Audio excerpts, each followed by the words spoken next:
Únete a la plataforma de RCR, Red de Comunicación Regional. Integramos a las comunidades, ciudades y regiones diariamente con informaciones de interés para cada localidad. Seguimos ampliando la cobertura a nivel nacional. Llámanos al 939-402315 o al 224-5722 para que te incorpores a nuestra plataforma informativa. Red de Comunicación Regional, la red que comunica y une al Perú.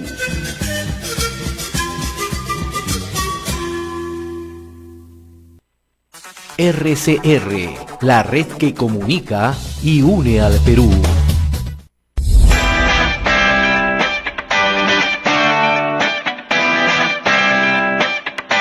Desde estos instantes, iniciamos Tu Candidato 2021. Espacio en el que conocerás las propuestas de los principales candidatos al Congreso y la Presidencia de la República. Entrevistas, análisis y toda la información para que puedas emitir tu voto informado y responsable este 11 de abril. Tu Candidato 2021 a través de RCR, Red de Comunicación Regional, la red que comunica y une al Perú.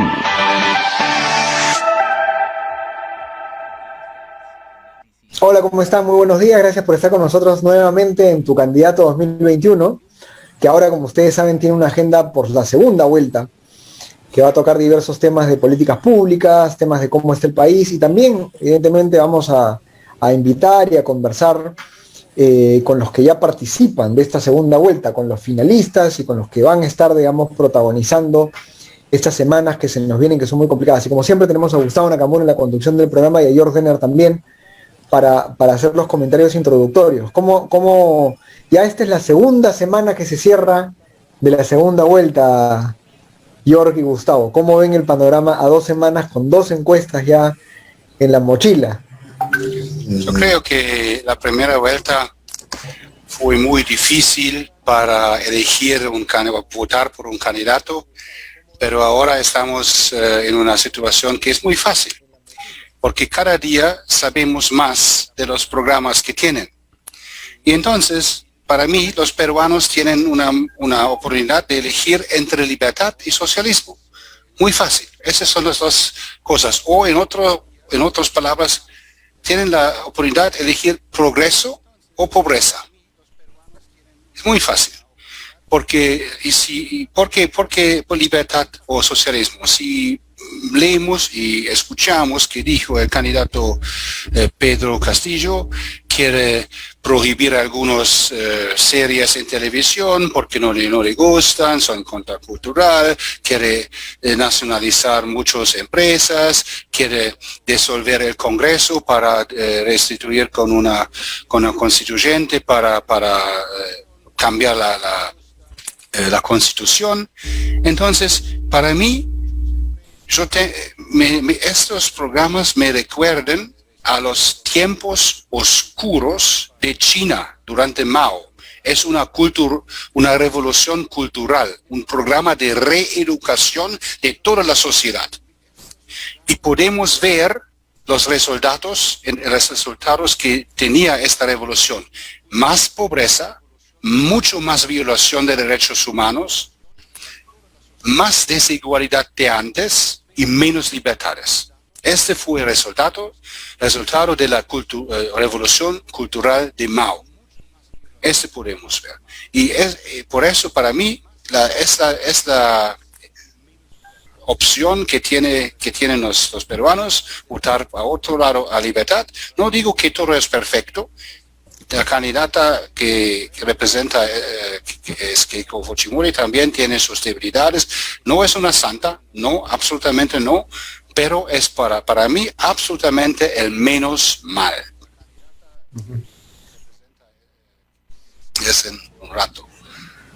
Es un poquito provocante, pero es mi opinión honesta. Perfecto, Joyo, qué interesante tu análisis. Yo, la verdad, José Ignacio, ¿qué veo?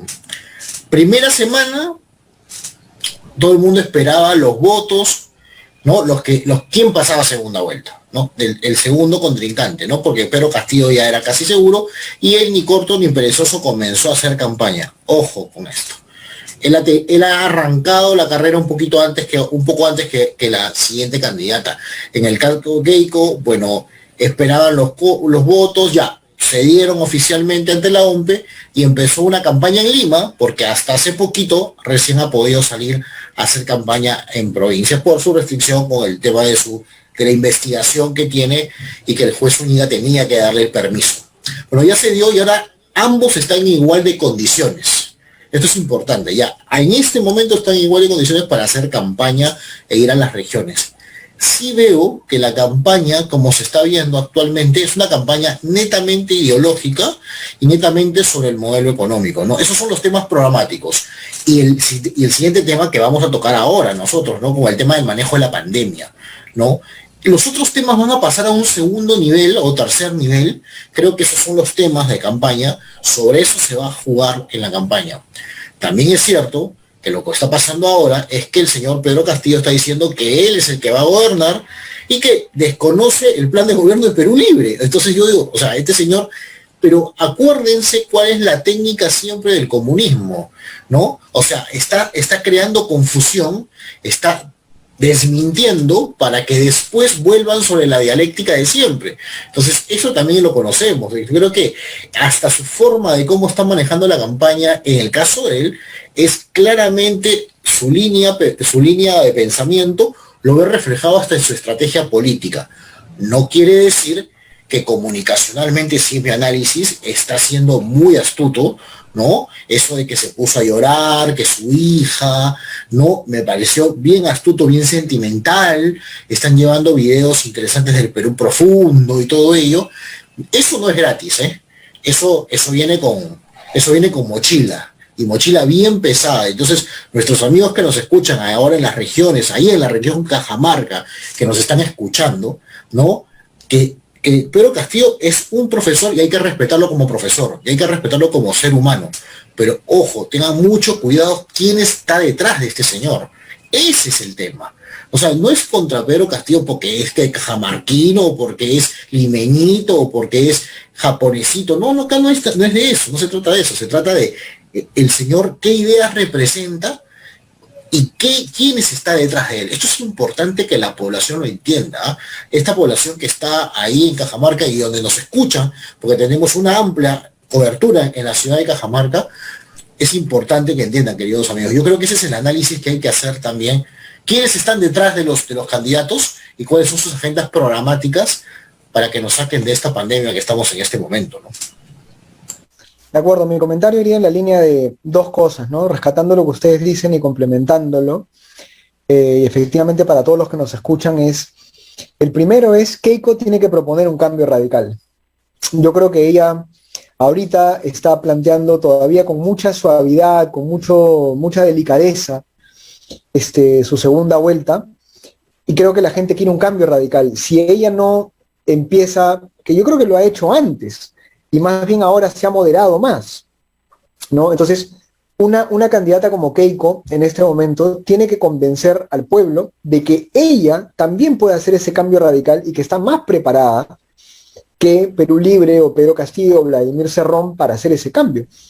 Porque de lo que sí no vamos a poder zafarnos es que la gente quiere un cambio radical y no le interesan razones. No le interesan nada más. Hablando de Cajamarca, el martes yo estaba hablando con una amiga que es chotana, es de Chota. De hecho, mi familia por parte de mi mamá es de Celendín, mi abuelo, y de Chota mi abuela.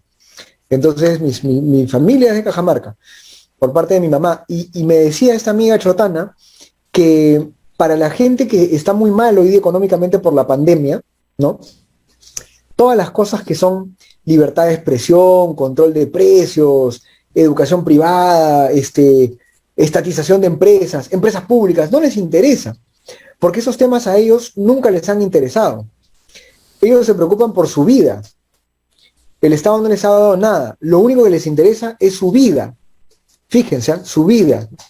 Porque no tienen nada más que perder, porque ya perdieron el trabajo, ya perdieron el dinero, ya perdieron incluso muchos la casa, el alquiler, y por eso es que han ido a invadir terrenos y por eso es que han tenido que salir de su local de la galería y salir a la calle a vender. Entonces, los incentivos para toda esta población que es pobre, para votar por Castillo, son muy fuertes, porque Castillo viene con una promesa, como ustedes bien decían, que es esta promesa de reeducación cultural. Yo te voy a regalar algo, te voy a prometer esto, voy a cambiar todo radicalmente y te voy a hacer... Entonces, la gente tiene que entender que sí, el cambio radical es necesario, pero el cambio radical que necesitamos no es ese cambio efectivamente ideológico, comunista, socialista, que está proponiendo Pedro Castillo. Ese no es el camino. Y tarde o temprano le va a caer a los chiquitos. Eso es lo que tienen que entender los cajamarquinos, los guanuqueños, los arequipeños, los cusqueños. Ellos creen que los grandes van a perder, todos van a perder con el socialismo. Y tarde o temprano los más chiquitos también. Y lo segundo que me llama la atención, y también es muy importante decirlo, es esto que pasó con la encuesta de Datum. En la encuesta de Datum me llamó la atención algo que es rarísimo, Gustavo y Jorge. Cuando uno ve las razones por las cuales Castillo estaba primero que Keiko, ¿ya?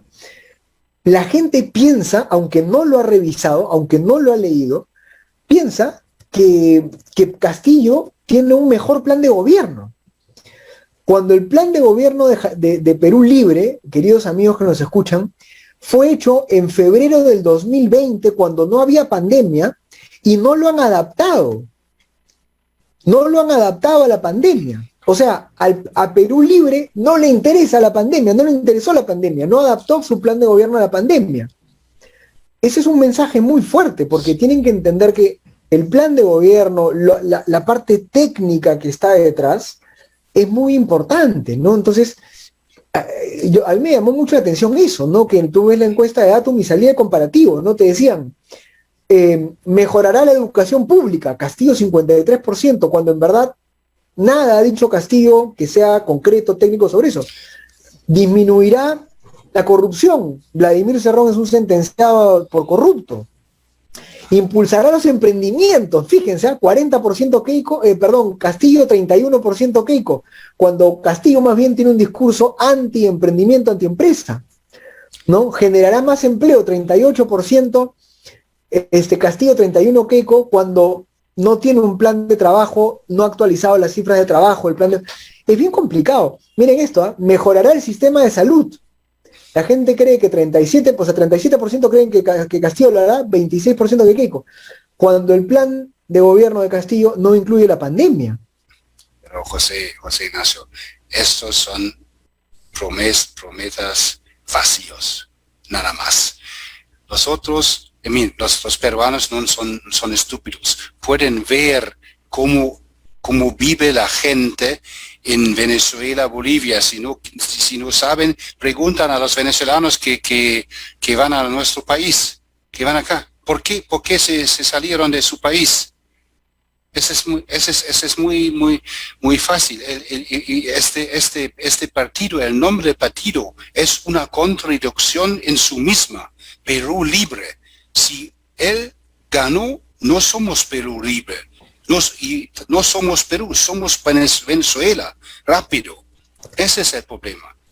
La polarización y nuestra obligación como sociedad civil, como ONGs, tenemos que informar, es nuestra responsabilidad y obligación, informar a la gente qué es la situación en países que tienen ese sistema que está proclamando Pedro Castillo. No es nada en contra, estoy de acuerdo con Gustavo. No tengo ningún problema con el señor Castillo, si como persona, como su historia, no. Pero tenemos que informar a la gente qué son o cuáles van a ser los resultados de sus ideas, de su programa. Esa es nuestra obligación y responsabilidad, que la gente entienda.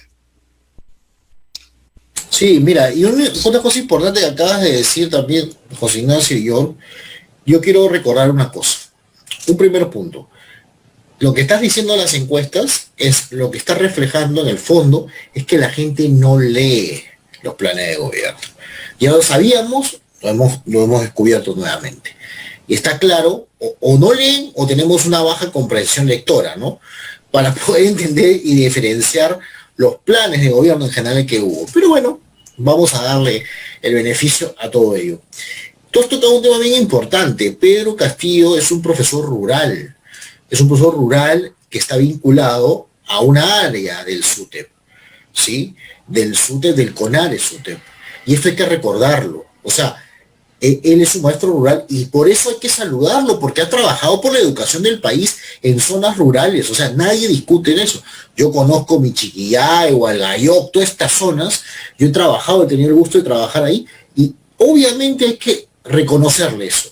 Pero de ahí a lanzarse y entrar a una contienda política a esta magnitud, no lo sé si tengan todas las capacidades. No digo la persona, será una excelente persona, un ser humano, pero a mí lo que me preocupa son los de atrás. Has mencionado a Vladimir Cerrón, Evo Morales ya se metió en el Perú con sus tweets y sus insinuaciones, Mujica también ya salió, o sea, señores, o sea, no nos seamos los tarugos, hay que darnos cuenta que acá se está jugando un partido entre un modelo de libertad o entrar al modelo del Foro de Sao Paulo, y hay que decirlo con todas sus letras. Entonces, hay que tener un poco más de criterio, ¿no? Con respecto al señor Castillo y al equipo que tiene detrás, ¿no? Y la cerecita del pastel es que él piensa, por ejemplo, que va a tumbarse la carrera magistral. La pregunta que le hago a los docentes del Perú es, ¿están de acuerdo con eso ustedes? O sea, los docentes que ya se sacaron la mugre, están en tal escala, van a permitir que se caiga toda una escala magisterial porque algunos avenidizo dijo que hay que sacarlo. Ahí lo dejo. Es una pregunta que hay que hacerse también, y yo estoy de acuerdo que no todo el SUTEP está con el señor Pedro Castillo. Eso también hay que decirlo, ¿eh? Interesante. Si vemos a las encuestas, los 5 semanas antes, el señor Castillo tenía 1 o 2% en las encuestas. ¿Cómo fue posible ganar tanto? Si vemos qué campaña lo hizo este señor, fue muy fuerte y costó mucho plata. ¿De dónde viene esta plata? Él siempre está hablando de corrupción. Yo les digo, follow the money. Follow the money. Uh-huh. Obviamente, follow the money. Y si vamos a investigar dónde viene la plata, para mí es claro.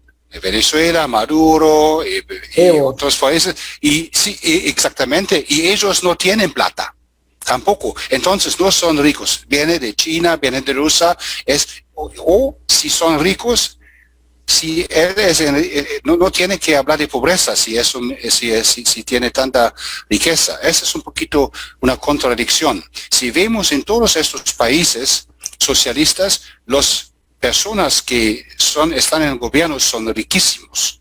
Señor Castro no fue un pobre. Señor Chávez no fue pobre. Maduro no es pobre. Evo no es pobre. Esos son más ricos y la diferencia de ellos y el promedio de vida, el promedio de población en sus países es más grande que en Perú, en Alemania, en todos. Esa es la verdad. Esa también es la verdad.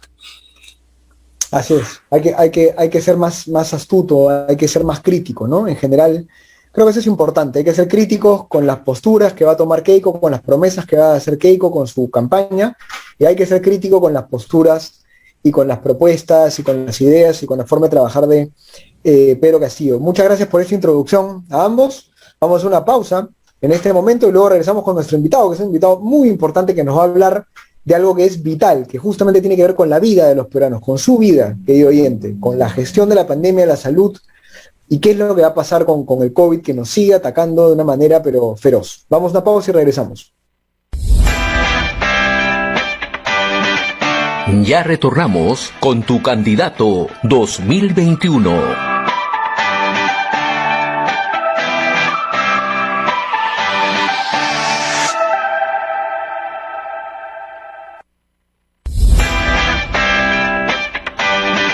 Sigamos en Tu Candidato 2021.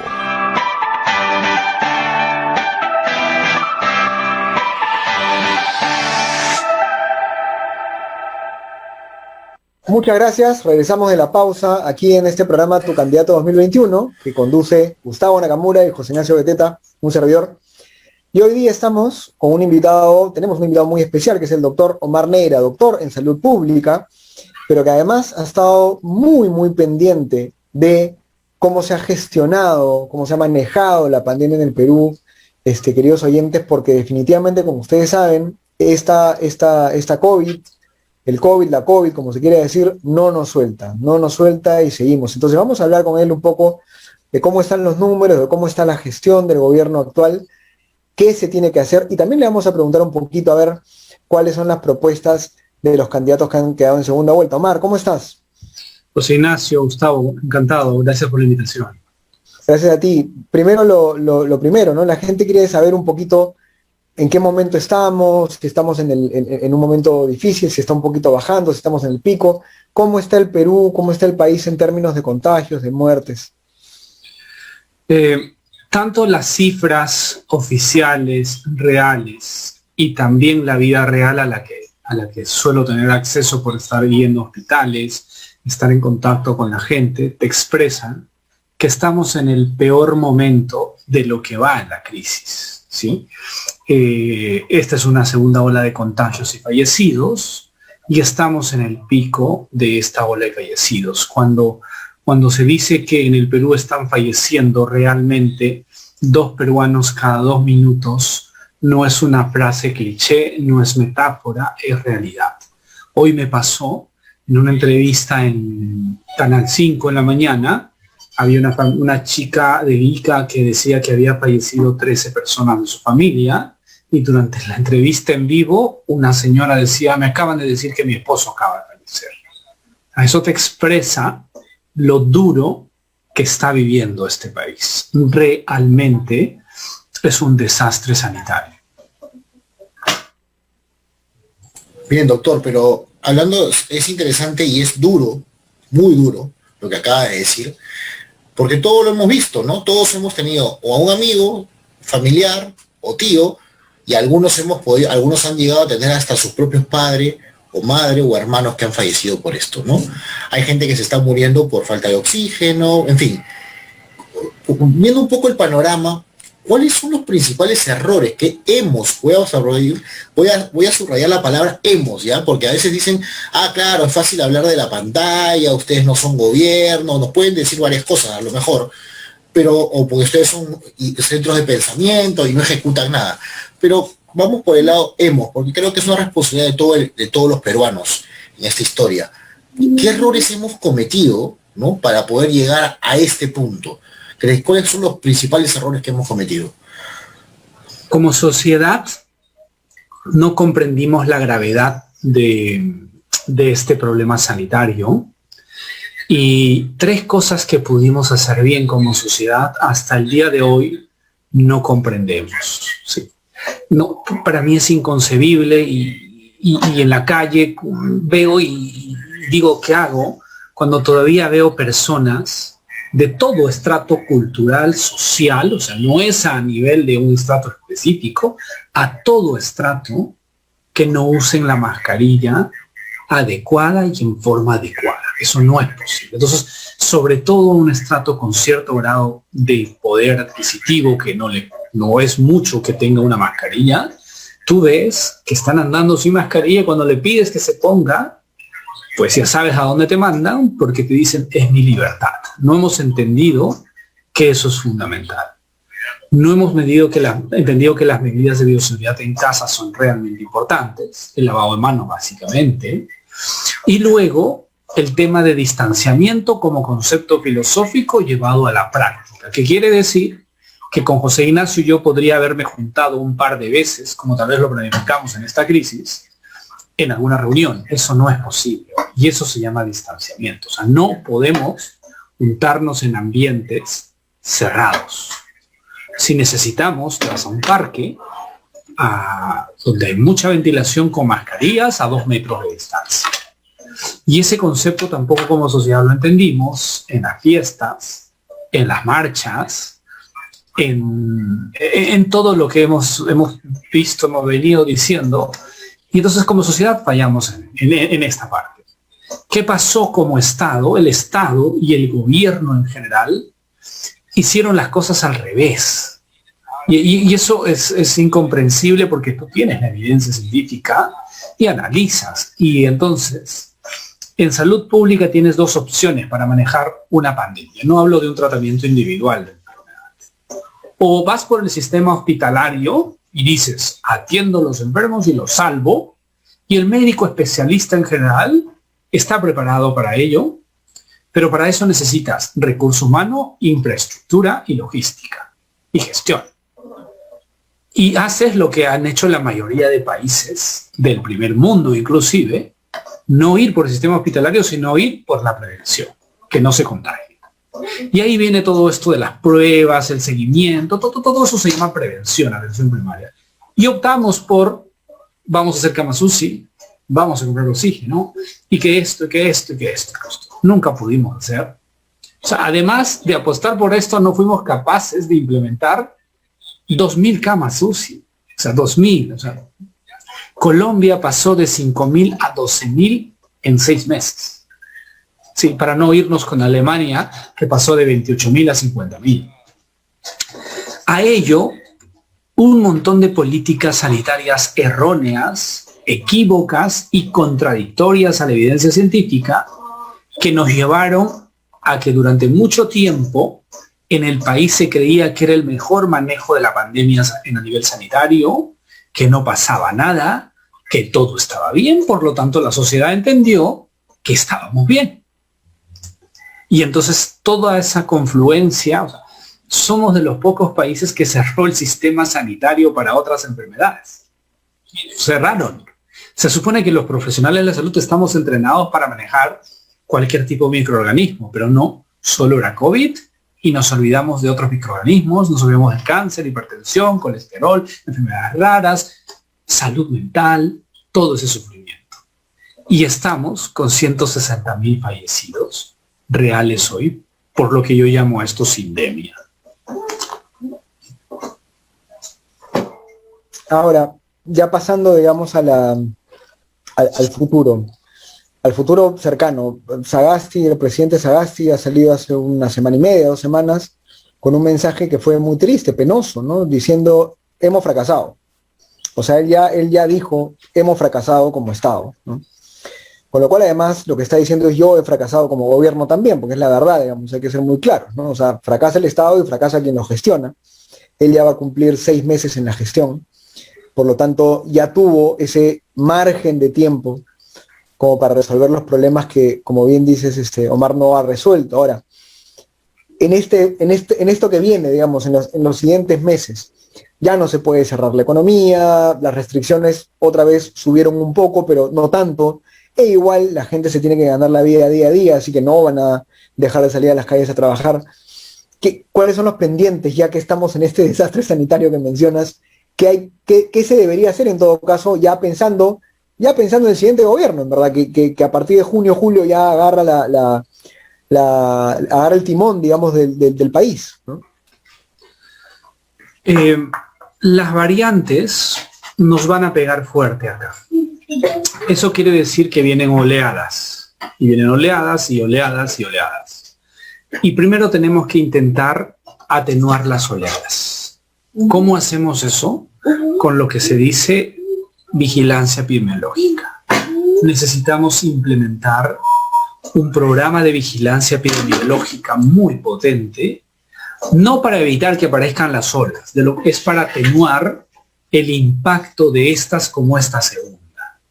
Y eso no requiere una inversión a largo plazo, o sea, digamos que te va a tomar un año y vamos a hacer un esfuerzo, no. Tú puedes implementar un sistema de diagnóstico molecular potentísimo, 100.000 pruebas diarias, creo que en 30 días. Y no te lo dice alguien de escritorio. Yo he recorrido el país haciendo esto, he ayudado a traer pruebas moleculares al sector privado, a traer laboratorios, y eso lo haces en una semana. Sí, o sea, entender eso no es descabellado. Lo dijimos hace un año, se podía, se puede. El sector privado hoy hace 25.000 pruebas diarias, así tranquilo, sin pestañear. El público no lo sé, pero eso necesitas por una razón. Siempre habrán fenómenos y rebrotes, y necesitas ir a un rebrote, atacarlo ahí, congelarlo buscar el seguimiento y parar la cadena de contagio. Se te van a escapar poblaciones vulnerables y para ellos necesitas tratarlos. Y el principal el principal mecanismo de tratamiento es los primeros niveles de atención que soporten a los casos leves para que no lleguen a hospitales, y cuando llegan a hospitales, el oxígeno. Yo no concibo después de 14 meses que nos falte oxígeno por una razón. El oxígeno, si tú pones plantas de oxígeno, tienes oxígeno siempre en los hospitales, ya no sales a comprar oxígeno. Pero hoy, con Sagasti, seguimos comprando oxígeno. Sí, es inconcebible que la gente en un hospital esté llevando su oxígeno al lugar donde tiene que fabricarse el oxígeno. Sí, yo no concibo y no, para mí no es válida la respuesta en que me digan, Omar, no hay plantas. Hay plantas.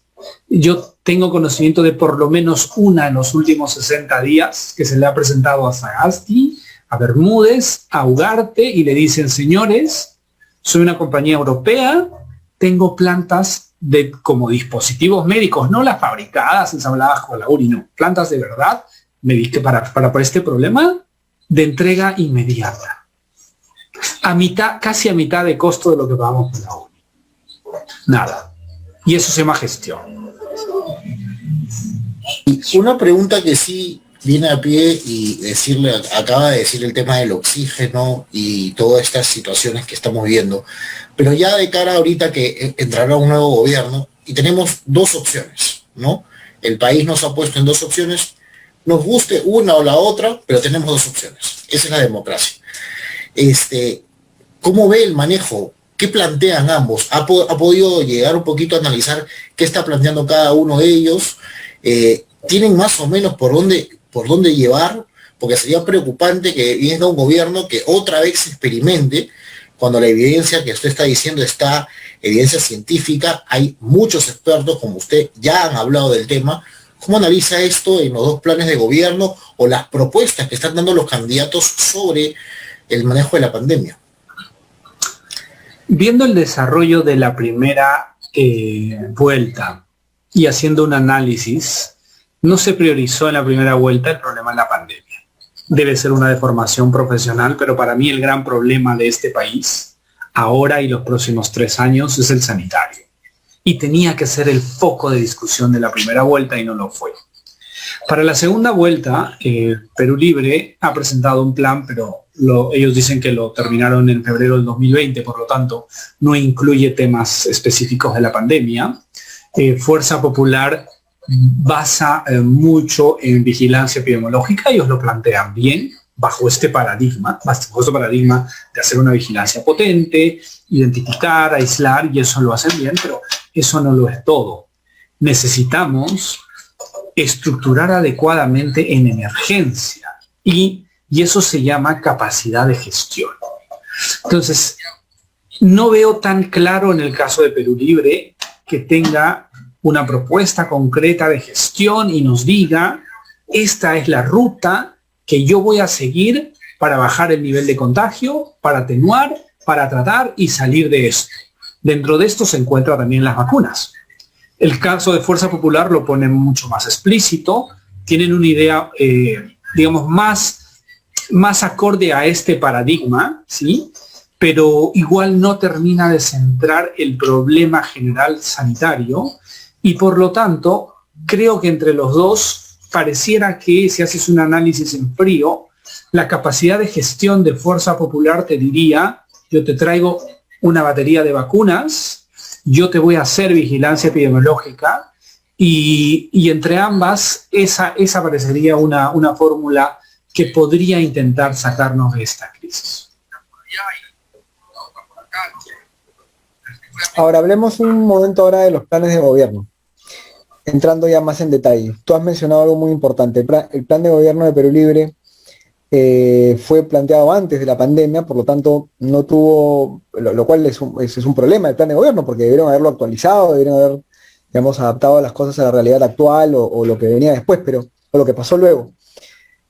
Pero ya vamos a pensar en el plan de gobierno de Keiko Fujimori y lo que puedes haber visto y las propuestas que ha hecho en las últimas declaraciones los voceros y el mismo Pedro Castillo, algunos documentos.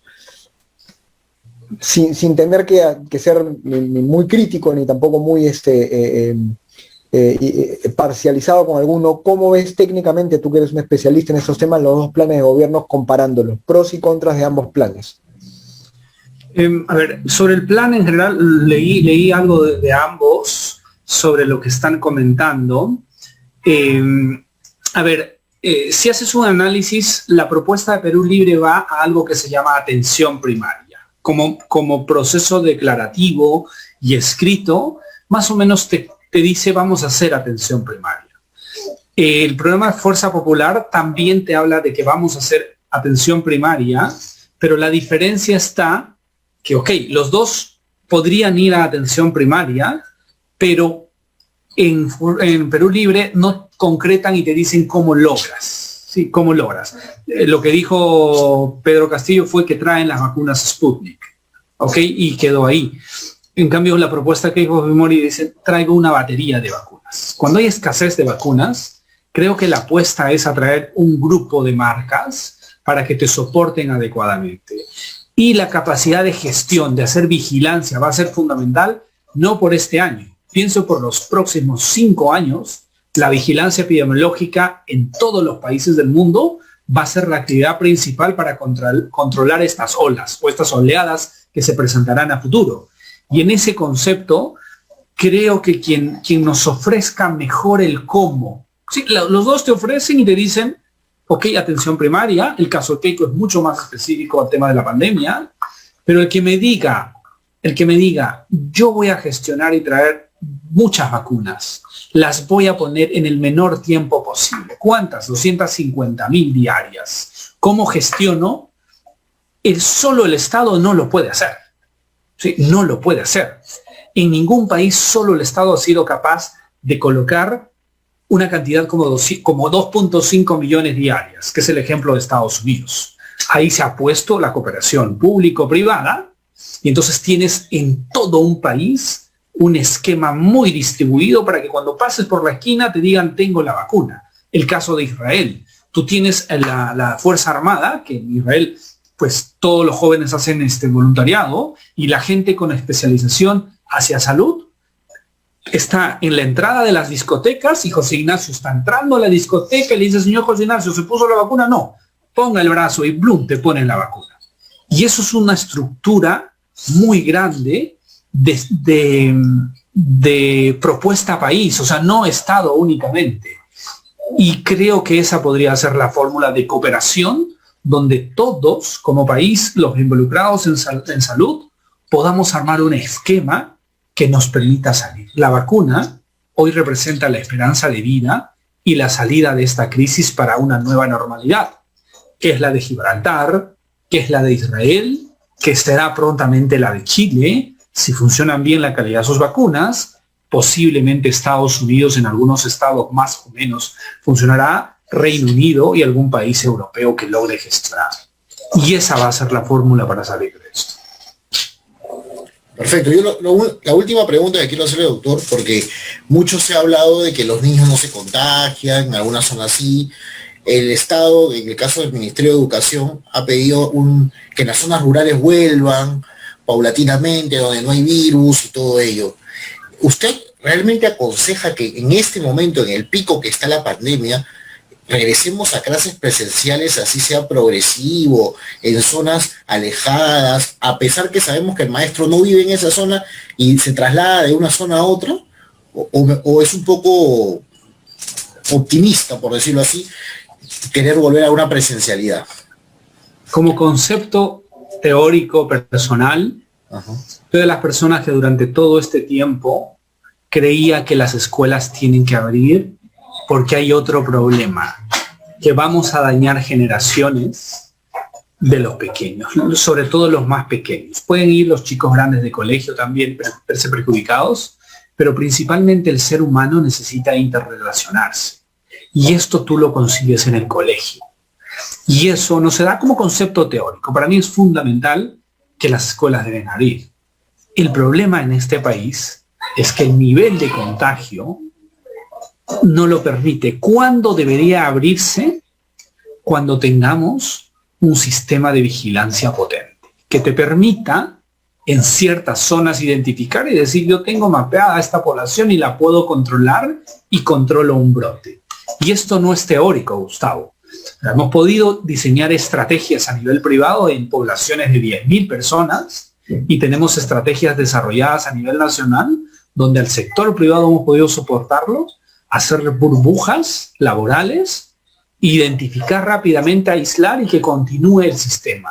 Y eso puede ser llevado a la educación, pero siempre y cuando tengas un programa de vigilancia epidemiológica. Hoy como está, contra mi concepto teórico, contra mi deseo personal y contra mi forma de ver que la educación es fundamental y el equilibrio educación-salud, tal vez por también otra tara personal y profesional que tengo, es que yo he aprendido a vivir y a querer el SARS-CoV, entre comillas, por favor, y tómenlo así, porque a los virus los empiezas a entender para convivir, porque vamos a convivir con ellos. Creo que por ahora no se pueden abrir, ¿no? Creo que por ahora no. Interesante. Bueno, hay movimientos que ahora se están formando, digamos, de padres, ¿no? Para poder abrir las escuelas, para que regresen a las clases. Y yo los entiendo, porque efectivamente todo este ámbito, digamos, de la inteligencia emocional, de la inteligencia social, de la socialización de los chicos, el deporte, ¿no? La vida, digamos, activa que tienen que tener es algo que a los padres nos preocupa mucho. Pero bueno, miren, en resumen y para concluir un poco con la conversación que ha estado sumamente interesante, creo que yo rescato tres cosas, ¿no? Lo primero es esta especie de estrategia muy importante de control epidemiológico, digamos, de perseguir al virus donde está, que como tú bien dices también, lamentablemente es muy difícil realizarlo de una manera profesional, sofisticada, técnica, con este estado que tenemos, pero digamos, por ahí va la ruta, ¿no? Lo segundo es controlar estas cepas, estas olas que van a venir. Creo que la ciudadanía ahí tiene una responsabilidad muy grande, efectivamente, ¿no? O sea, no descuidarse con el cuidado, con el distanciamiento social, con todas las normas de protección, ¿no? Y bueno, y lo tercero es que efectivamente quien venga a gobernar el país va a tener mucho que hacer en el sector salud, y este primer nivel de atención del que tanto se habla últimamente, y lo hemos conversado en otras ocasiones, ese primer nivel de atención es el que está con la gente cuando nuestros oyentes ahorita nos escuchan en las regiones, ¿no? Cuando hablamos de primer nivel de atención, queridos oyentes, justamente hablamos de esos establecimientos de salud que están en tu plaza, en tu parque, cerca de tu casa. Esas postas médicas, esos primeros centros médicos, digamos, de atención primaria, donde tú deberías tener al menos un doctor, una buena cantidad de, digamos, equipos, poder dar a luz sin ningún problema en ese establecimiento, poder tratarte ciertas enfermedades crónicas ahí, poder recibir tus medicamentos ahí, ¿no? Tener algunos exámenes y laboratorios en ese establecimiento. A eso se refiere el doctor Omar cuando te habla de ese primer nivel de atención primaria, que estén mejor equipados y que tengan más capacidad de atenderte ahí donde estás tú. No hacerte ir a ti al hospital grande, complejo, donde hay un montón de gente, donde seguramente te vas a contagiar y donde solamente deberían ir las personas que tienen patologías muy graves, muy complicadas, o procesos, digamos, quirúrgicos o, digamos, o de exámenes que son más complejos, ¿no? Entonces, eso, hacer que la salud llegue al pueblo, hacer que la educación llegue al pueblo, justamente también es lo que le va a tocar al siguiente gobierno, si es que queremos un país más inclusivo, más unido, y no con estas diferencias, estas divisiones que estamos sufriendo ahora. Tus últimas palabras, Omar, antes de terminar. Que este cambio, después de un año y casi un año y medio en la salud, y para los que hemos levantado una voz de protesta, depende de nosotros el 6 de junio. Nosotros podemos decidir ese cambio.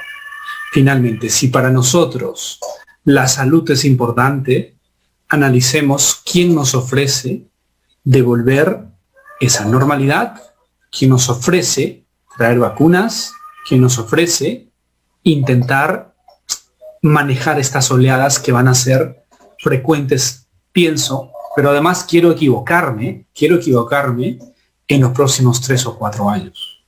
Y depende de nosotros, y después no nos quejemos si es que sucede como Sagasti, como Vizcarra, que hicieron exactamente todo lo contrario. Muchísimas gracias. Gracias a ustedes. Encantado. Vamos a una pausa. Vamos a una pausa y regresamos con la parte final del programa. Nos vemos en unos segundos. Ya retornamos con tu candidato 2021.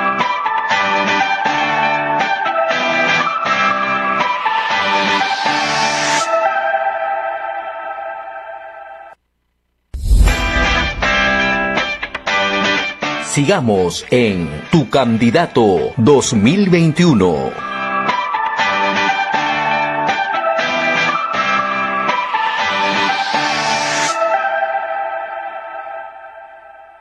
Regresamos a Tu Candidato 2021 después de la pausa y vamos simplemente ya con los comentarios finales con Gustavo Nakamura. Bueno, una muy buena conversación con el doctor Omar Neira y también una buena introducción, digamos. ¿Cómo ves entonces este tema de la salud y el contexto político? ¿Qué piensas de lo que hemos visto hoy día? Mira, yo creo que Omar ha sido muy claro, ¿no? Muy claro, muy directo. Creo que ha sido muy didáctico, ¿no? Lo hemos visto en varios medios, siempre, y ha sido puntual en decir 1, 2, 3 cosas puntuales, los errores, por ejemplo, que hemos cometido como país. El panorama no es nada alentador, ¿no? Nos ha descrito claramente qué piensa uno y qué piensa el otro. Uno de ellos no tiene nada y el otro pues tiene algunas medidas. Ciertamente tiene un buen vocero como el señor Bustamante, me parece que es el doctor. Claro, pero no solo no va a poder resolver la pandemia, necesita el apoyo de todos. Ojalá lo veamos a Omar incluso colaborando con esto, porque al final necesitamos de todos en este momento para salir adelante, pero sí es complicada la situación, dramática. Y el último punto que le pregunté sobre la educación, me parece que bastante atinado, ¿no? La palabra que ella dijo, ¿no? En este momento no es recomendable, ¿no? Y eso también da tranquilidad al padre de familia que también nos puede escuchar, ¿no? Porque a lo mejor en la zona de Cajamarca o Junín, en la donde se escuchan, en Ollón, nos dirán, oye, mi escuela va a abrir, ¿no? Lo más recomendable en este momento no. Cuidado, ¿no? Esperemos y tengamos todos los círculos de acuerdo para poder regresar, que todos queremos regresar a la presencialidad, todos queremos volver a encontrarnos con nuestros amigos, que todos queremos de repente hacer unas parrilladas que hacíamos antes, todos queremos, ir a un pub, a una discoteca, todo el mundo quiere salir, quiere viajar, ¿no? Pero bueno, estamos en esta situación. Creo que el mensaje es clarísimo que ha dado Omar, me parece. Sí, de acuerdo. Y creo que también, ya como cierre, a todos nuestros oyentes, es muy importante que ustedes vean los planes de gobierno, vean las propuestas. Yo creo que la parte emotiva, la parte sentimental, el cambio radical del que hablábamos al inicio del programa, todo eso es un discurso. Ustedes recuerden eso, los políticos son muy buenos con los discursos, son muy buenos con las palabras bonitas, son muy buenos con las emociones, con los sentimientos, son muy buenos con los videos y con los micrófonos, pero miren las propuestas, vean si es que tienen la capacidad para hacerlo, si es que las explican bien. Creo que ahorita la salud es un tema importantísimo, por eso lo hemos tocado hoy día. Entonces revisen, ¿no? Infórmense, a ver, vean cuáles han sido las declaraciones de los congresistas que han sido elegidos de Perú Libre y de Fuerza Popular, de los vicepresidentes, de los voceros, de la misma Keiko, de Castillo, o de Vladimir Cerrón, que también ha estado vinculado, que está vinculado a la campaña de Castillo. Vean ustedes a los políticos a ver qué dicen, y si lo que dicen es técnico, tiene sustento, ustedes son gente inteligente, no se dejen engañar, ustedes quieren que sus hijos sean personas de bien inteligentes, piensen siempre, yo siempre pienso así con mis hijos, Gustavo, siempre digo, a mí me gustaría que los políticos me hablen, ¿no? Y sean tan bien formados como yo espero que mis hijos lo sean, ¿no? Sean profesionales como yo me imagino a mis hijos, ¿no? Y cuando ustedes, obviamente es difícil en el Perú porque siempre nos hemos quejado de nuestros políticos, pero más allá de eso, traten de ponerle esa vara alta a los políticos, ¿no? Antes de pensar en su voto, pónganle la vara alta, no le regalen su voto a nadie. Y bueno, será hasta la próxima semana, Gustavo. Nos vemos la próxima semana en este programa Tu Candidato 2021. Esperemos que la otra semana algunas candidatas o candidatos que han sido que ya son virtualmente congresistas, ¿no? Como se dice, ya congresistas electos, podamos tenerlo para preguntarle cuál es la agenda legislativa. Eso va a estar interesante también, creo yo, a ver qué novedades nos traen ellos. De acuerdo. Muchas gracias. Nos vemos en la siguiente semana. Cuídense. Hemos presentado Tu Candidato 2021. Bajo la conducción de José Ignacio Beteta y Gustavo Nakamura. Nos volveremos a encontrar la próxima semana, a la misma hora y por esta misma frecuencia. Tu Candidato 2021.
RCR, la red que comunica y une al Perú.